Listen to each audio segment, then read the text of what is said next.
నమస్కారం అండి. మన దగ్గర ఉన్న డబ్బు కంటే, నగల కంటే, ఆస్తుల కంటే విలువైంది మన ఓటు అండి. మనం వేసే ఓటు మనకి ఉపయోగపడాలి, ప్రజలందరికీ ఉపయోగపడేలాగా ఆలోచించి వేయాలండి. ఈ 5 సంవత్సరాల్లో మనం పిల్లల చదువులకు కానీ, గుండె ఆపరేషన్లకు కానీ, కంటి ఆపరేషన్లకు కానీ, దీర్ఘకాలిక సమస్యలకు కానీ ఎప్పుడు మనం ఒక్క రూపాయి కూడా అప్పు చేయలేదండి. దానికి కారణం జగనన్న ప్రభుత్వం అండి. అందువల్ల ఏంటంటే మనం ముసలోళ్ళు కూడా పెన్షన్కి తిరగలేదండి, ఎక్కడికి వెళ్ళలేదండి. మన ఇంటికి తెల్లవారు 6 గంటకల్లా తెచ్చి ఇచ్చే పెన్షన్లు వాలంటీర్లు వచ్చి ఇచ్చేవారండి. అలాంటి ప్రభుత్వం మన జగనన్న ప్రభుత్వం అండి. మనం ఏ అప్పులు చేయలేదండి, ఇప్పటివరకు ఏ వ్యాపారాలకు అప్పులు చేయలేదండి. లోన్లు కూడా ఇచ్చి మనకి మేలు చేసిన ప్రభుత్వం జగనన్న ప్రభుత్వం అండి. అందుకని మనం ఓటు వేయడానికి వెళ్ళే ముందు ఒక్క 10 నిమిషాలు ఆలోచించి మనం ఎవరికి ఓటు వేస్తే మనకు ఉపయోగపడుతుంది అని ఆలోచించి వెయ్యాలండి.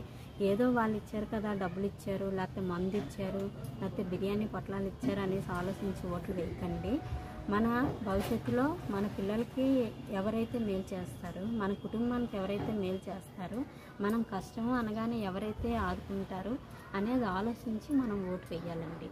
అంత విలువైంది మన ఓటు అండి. ఎందుకంటే వేల కోట్లు ఉన్న వాళ్ళు కూడా మన దగ్గరకు వచ్చి, అమ్మ మీ అమూల్యమైన ఓటు మాకు వెయ్యండి, అయ్యా మీ పవిత్రమైన ఓటు మాకు వెయ్యండి అని అడుగుతున్నారంటే దానికి కారణం మన ఓటు అంత విలువైందండి. అందుకు ప్రతి ఒక్కరూ కూడా 13వ తేదీ జరిగే ఓట్లకి ప్రతి ఒక్కరూ కూడా 10 నిమిషాలు ఆలోచించి ఓటు వేయండి. మనకి మేలు చేసే ప్రభుత్వం జగనన్న ప్రభుత్వం అండి. అందుకు ఫ్యాన్ గుర్తుకు ఓటు వేసి అందరూ జగనన్నను గెలిపించండి. ఇదే నా మనవండి. ఇదిగోండి ఫ్యాన్ గుర్తుపై ఓటు వేసి మన జగనన్నను గెలిపించండి.